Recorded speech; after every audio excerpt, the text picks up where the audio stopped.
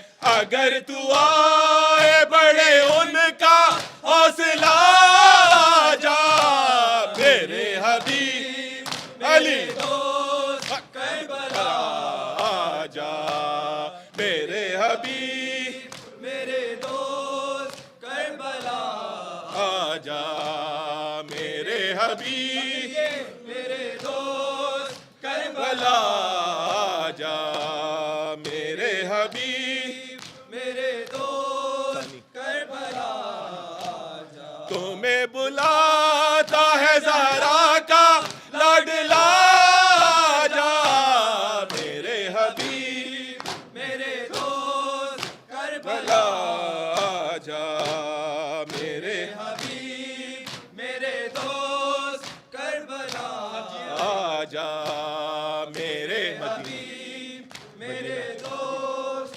کربلا مدینہ چھوٹ گیا کر بلا میں آیا ہوں میں ایک عظیم سماست بھی دل میں لایا ہوں مجھے معلا بنانی ہے یہ جگہ جا میرے حبیب میرے دوست کربلا جا جیو ماتیوں میرے حبیب میرے دوست کربلا میرے حبیب میرے دوست کربلا جا میرے حبیب میرے دوست کربلا میرے حبیب میرے دوست کربلا جا میرے حبیب میرا اللہ جا میرا ارادہ ہے قسمت سوار دوں تیری وہیں ہو تیری لہر قبر ہو جہاں میری حبیب جلد میرے پاس نینوا جا میرے حبیب علی دوست علی کربلا جا میرے حبیب میرے دوست کربلا جا میرے حبیب میرے دوست کربلا جا میرے حبیب میرے دوست کربلا جا میرے حبیب میرے دوست کربلا جا میرے حبیب میرے دوست کربلا جا توقیر اپنے وطن کو حبیب نے چھوڑا زمانے سارے کو اس خوش نصیب نے چھوڑا جو ختم مولا کا لکھا بڑا جا میرے حبیب میرے دوست کربلا جا میرے حبیب میرے دوست کربلا جا میرے حبیب میرے دوست کربلا جا میرے حبیب میرے دوست کربلا تمہیں بلاتا ہے زہرا کا لاڈلا جا میرے حبیب میرے دوست کربلا بھائی حبیب میرے دوست کربلا میرے حبیب میرے دوست کربلا میرے حبیب میرے دوست کربلا جی جی بالکل میرے حبیب علمدار نایا علمدار نایا علمدار نایا علمدار نایا آیا ہے علم اور علمدار نہ آیا. آیا ہے علم اور علمدار نہ آیا. آیا ہے علم اور علمدار نہ آیا. آیا ہے علم اور علمدار نہ آیا. آیا ہے علم اور علمدار نہ آیا. دریا سے دل حیدر کرار نہ آیا. آیا ہے علم اور علمدار نہ آیا. ہے علم اور علمدار. بازو جو کٹے دانتوں میں مشکیزہ دبایا. بازو جو کٹے دانتوں میں مشکیزہ دبایا. جب مشک چھدی پھر وہ حیادار نہ آیا. آیا ہے علم اور علمدار نہ آیا. ہے علم ہر لاش پہ بھائی کا مددگار تھا غازی. ہر لاش پہ بھائی کا مددگار تھا غازی. بعد اس کے کوئی شہ کا مددگار نہ آیا. آیا ہے علم اور علمدار نہ آیا. آیا ہے علم اور علمدار نہ آیا. جب تک وہ رہا چادر زینب کا محافظ. جب تک وہ رہا چادر زینب کا محافظ. خیمے کی طرف کوئی ستمگار نہ آیا. آیا ہے علم اور علمدار نہ آیا. آیا ہے علم اور علمدار نہ آیا. بازو تھا جو شبیر کا بے بازو ہوا وہ. بازو تھا جو شبیر کا بے بازو ہوا وہ. بے دست وہ دست شہ ابرار نہ آیا. آیا ہے علم اور علمدار نہ آیا. آیا ہے علم اور علمدار نہ آیا. جس وقت تماچے ہیں لگی بولی سکینہ. جس وقت تماچے ہیں لگی بولی سکینہ. کیا مجھے پہ چچا جان تمہیں پیار نہ آیا. آیا ہے علم اور علمدار نہ آیا. آیا ہے علم اور علمدار نہ آیا. ہے مجھے کو یقین نیزے پہ غازی کو یہ غم تھا. ہے مجھے کو یقین نیزے پہ غازی کو یہ غم تھا. قبضے میں میرے شام کا بازار نہ آیا. آیا ہے علم اور علمدار نہ آیا. آیا ہے علم اور علمدار نہ آیا. مانگا ہے سکینہ کے توسل سے جو میسم. مانگا ہے سکینہ کے توسل سے جو میسم. سلمان درے غازی سے انکار نہ آیا.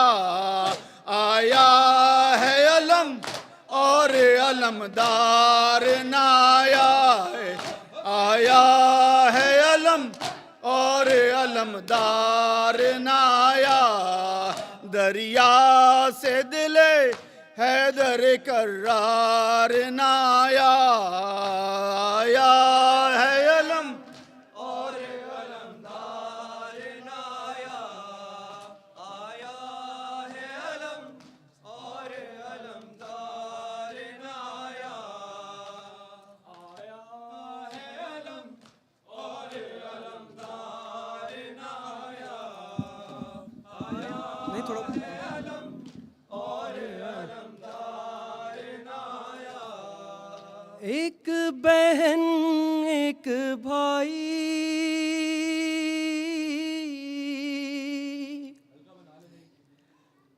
زینب اور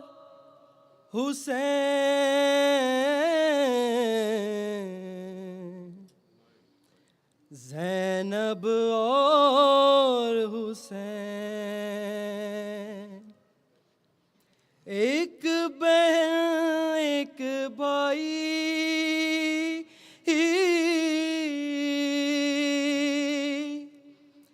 زینب اور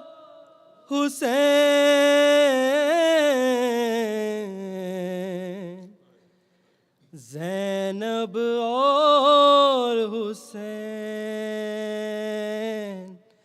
زینب اور حسین زینب اور حسین زینب کرب و بلا کا تپتا صحرا کربلا کا تپتا صحرا کرب و بلا کا تپتا صحرا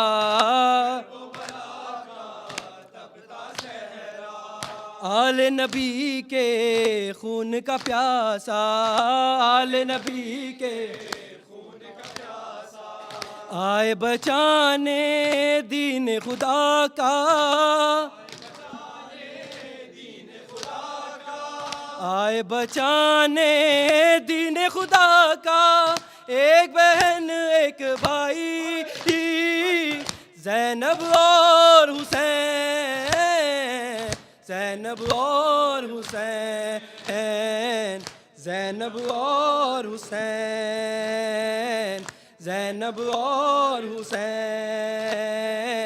زینب ابن ابی طالب کے دلارے ابن ابی طالب کے دلارے بنت نبی کی آنکھ کے تارے عرش بری کے دو مہپارے عرش بری کے دو مہپارے ایک بہن ایک بھائی زینب اور حسین زینب اور حسین زینب اور حسین زینب ٹکرا دی باطل کی اطاعت دی باطل کی اطاعت ٹکرا دی باطل کی اطاعت کیسی خلافت کیسی بیعت کرتے رہیں گے دل پہ حکومت کرتے رہیں گے دل پہ حکومت ایک بہن ایک بھائی زینب اور حسین زینب اور حسین زینب اور حسین زینب اور ایک نبی زادی کی دختر ایک نبی زادی کی دختر ایک علی کی تیغ کا جوہر عزم و عمل میں دونوں برابر عزم و عمل میں دونوں برابر ایک بہن ایک بھائی زینب اور حسین زینب اور حسین زینب اور حسین زینب اور محمد فدیہ داور آن محمد حق پہ نچھاور اکبر و اصغر نچھاور شکر خدا ہے جن کی زباں پر شکر خدا ہے جن کی زباں پر ایک بہن ایک بھائی زینب اور حسین زینب اور حسین زینب اور حسین زینب اور حسین زینب اور حسین زینب اور حسین وہ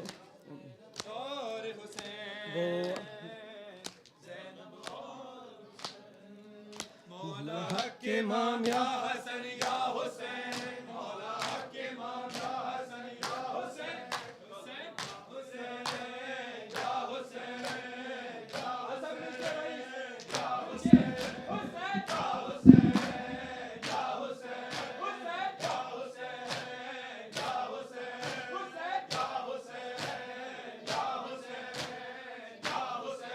حسین یا حسین یا حسین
people.